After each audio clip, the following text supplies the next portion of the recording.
Magandang araw po sa inyo lahat mga viewers. Ako po si Rebecca Mendoza. Ako po muli magsasagot ng mga 15 questions.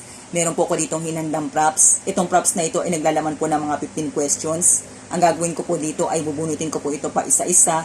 Babasahin ko po ang mga tanong at ito po ay sasagutan ko hanggang sa makomplete ko po ang lahat ng mga 15 questions na ito. Itong mga questions na ito ay matagal ko na po itong inipon sa aking notebook.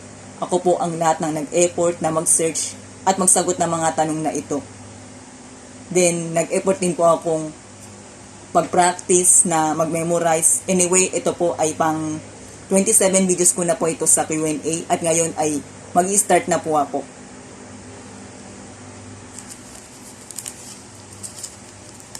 What are the most beautiful things in life? The most beautiful things in life are not the things, but rather it is our positive feelings, our smile, laughter, and when we choose to do the good things and to do good for others.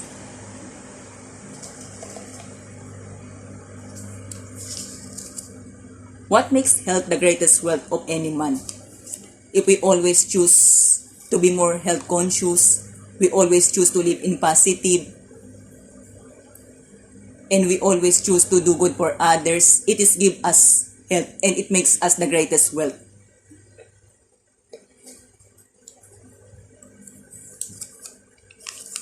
So much has happened to us in the course of the year when we emerge from this crisis. What positive change do you foresee happening to humanity in general? We prove that Filipinos are very strong despite in the hardship. Even we are facing pandemic, we still choose to fight. And even we are in the midst of crisis, we always shows pagbabayanihan or pagtutulungan. We can do such a way to help one another. And if we still fight, continue to help one another and always pray, at the end of the day, we will surely get through this crisis.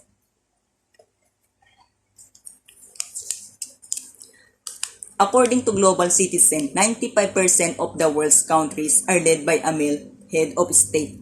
How would the world be different if more women were in charge? Women are very passionate when it comes to the things that they are doing. At kapag ipinagpatuloy natin ito, ay magiging maganda ang kalalabasan ng ating paglilingkod. Dahil sa paglilingkod ay napaka-importante na meron tayong heart of leadership. Dahil dito tunay na nasusubok na tayo ay totoong merong malasakit. At higit sa lahat, ito ang pinakamagpapabuti sa ating performance. Can money determine how long you live? Definitely yes. Because it gives answer to our needs. It really helps us to survive. But the most important is we use money wisely. We spend it right. We can give some of it for the good purpose and comes from the heart.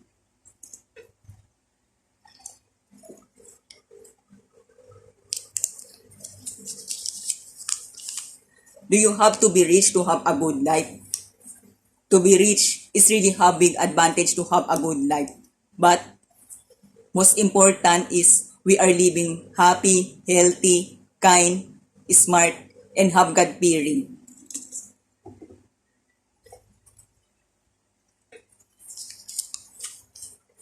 What is your most favorite verse in the Bible and why?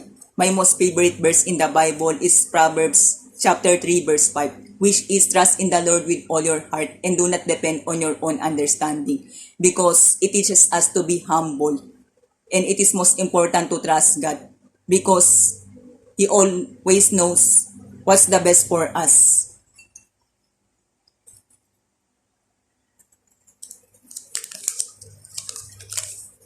What advice would you give to young women watching on how to deal with the pressures they face today? I would encourage them to don't give up. If they fail, prove that they can stand up again. And don't get discouraged if others put you down. Always think that we have all strength and we are all created by God. We have a purpose.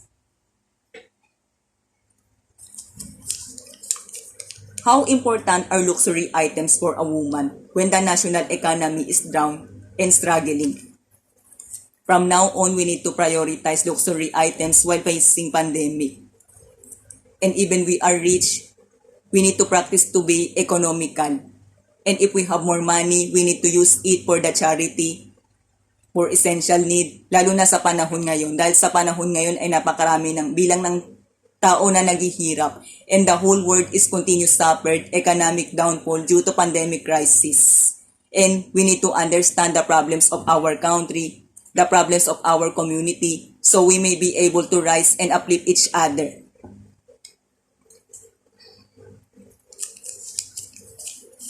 If you have the power to do one of the following: eliminate poverty and hunger, a government with no graft and corruption, or solve all environmental problems, which one would you choose?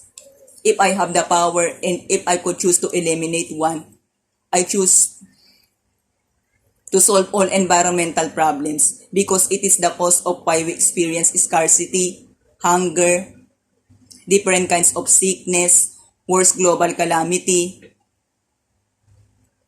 like global warming, climate change, El Nino, gradual depletions of the ozone layer. All of these are the cause of environmental problems. And besides, we are all depend on nature to survive.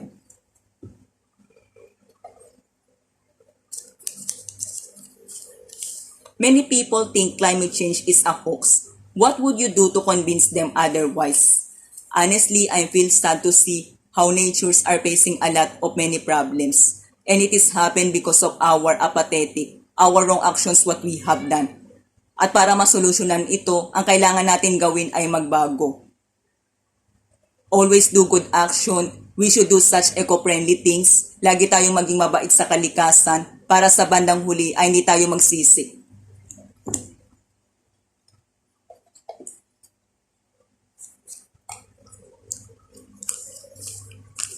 How would you describe beauty and its importance to a blind person? I would describe beauty to a blind person by letting him or her to feel or appreciate what God has given for them. For example, if he or she is good in singing, drawing, or anything, ipapaalala at ipapadama ko sa kanya na siya ay merong husay na pwede niya itong ipagmalaki at itong isa sa mga bagay na magbibigay sa kanya ng worth. And I would also help him to feel or appreciate the love that he or she receives from the surrounding. And if we treat them well, give them love, hindi natin tinatrato na sila ay kakaiba, kundi bagkus pinaparamdam natin na sila ay ating pinapahalagahan, ay tiyak na maintindihan nila at ma-appreciate ang tunay na kahulugan ng kagandahan.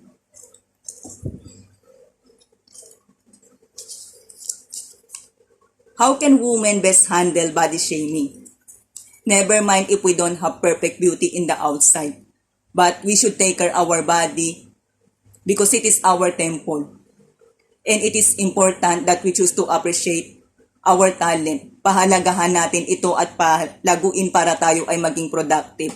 And let us focus to our inner beauty because it is most important.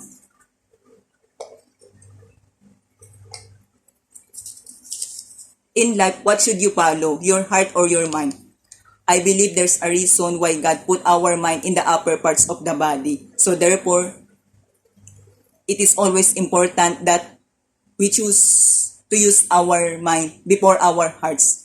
Because our mind, it is used to store knowledge and wisdom that comes from our experiences. And when we are making decision, it is always better that we use our mind than our hearts. Because mind is always used for making decision.